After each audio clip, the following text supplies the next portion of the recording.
Proverbs, by H. A. Ironside, author's introduction. In the book of Ecclesiastes, the royal preacher graphically related the story of his weary search for happiness under the sun. Its disappointing result led to the oft-repeated lament, "Vanity of vanities, all is vanity and vexation of spirit." He then directed those who would escape the devious paths he had chosen in life to consider the collection of proverbs that he had sought out and set in order. "Vanity of vanities," saith the preacher, "all is vanity." And moreover, because the preacher was wise, he still taught the people knowledge, yea, he gave good heed, and sought out, and set in order many proverbs. The preacher sought to find out acceptable words, and that which was written was upright, even words of truth. The words of the wise are as goads, and as nails fastened by the masters of assemblies, which are given from one shepherd. And further, by these, my son, be admonished, of making many books there is no end, and much study is a weariness of the flesh. Let us hear the conclusion of the whole matter: fear God, and keep his commandments, for this is the whole duty of man. For God shall bring every work into judgment, with every secret thing, whether it be good, or whether it be evil. Ecclesiastes 12 verses 8-14. These last 7 verses of Ecclesiastes form a fitting introduction to the book of Proverbs, even though it precedes Ecclesiastes in our Bibles. These verses give the divine reason for the collection of wise sayings. God would save all who heed the wisdom that is recorded there from the heartbreaking experiences and aimless wanderings of the man who was chosen to write them. There are 2 ways of learning the emptiness of the world and the true character of sin.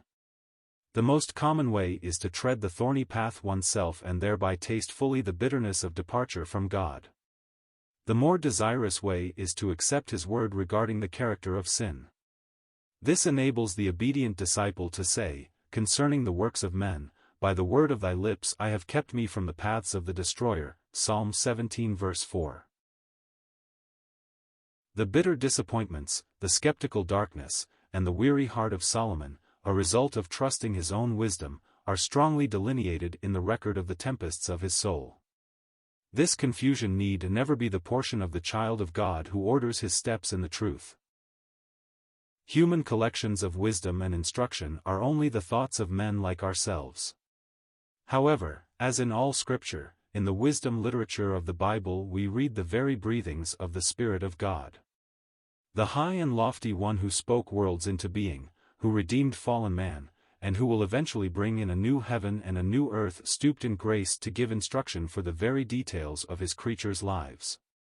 This amazing grace is cause for worship and admiration forever.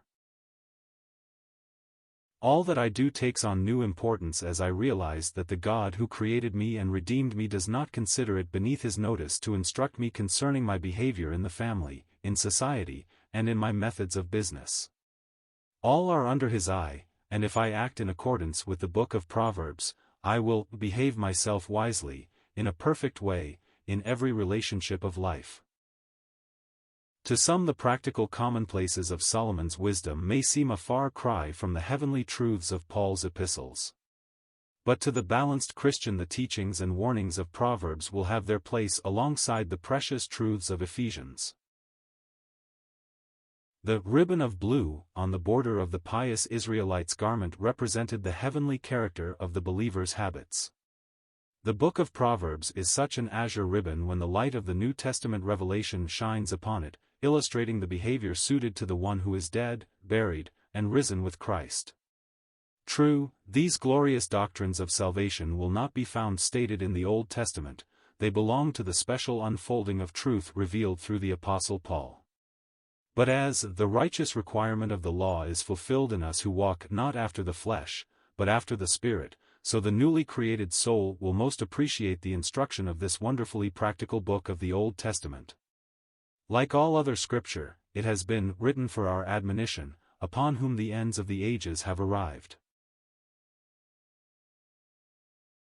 The book of Proverbs did not attain its present structure until the days of Hezekiah, that is, though the entire book is God-breathed, it did not exist in the form of one book until that date. Proverbs 25 verse 1. The main divisions would seem to be as follows. Chapter 1-9, Wisdom and Folly Contrasted. Chapter 10-24, a collection of proverbs written by Solomon and set in order by himself. Chapter 25-29, also proverbs of Solomon, which the men of Hezekiah king of Judah copied out.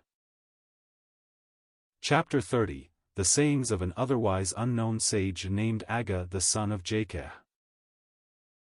Chapter 31, instruction given to King Lemuel by his mother.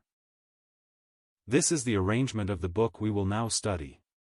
As a part of all Scripture, we may rest assured we will find it profitable for doctrine, for reproof, for correction, and for instruction in righteousness, helping to perfect the man of God unto all good works.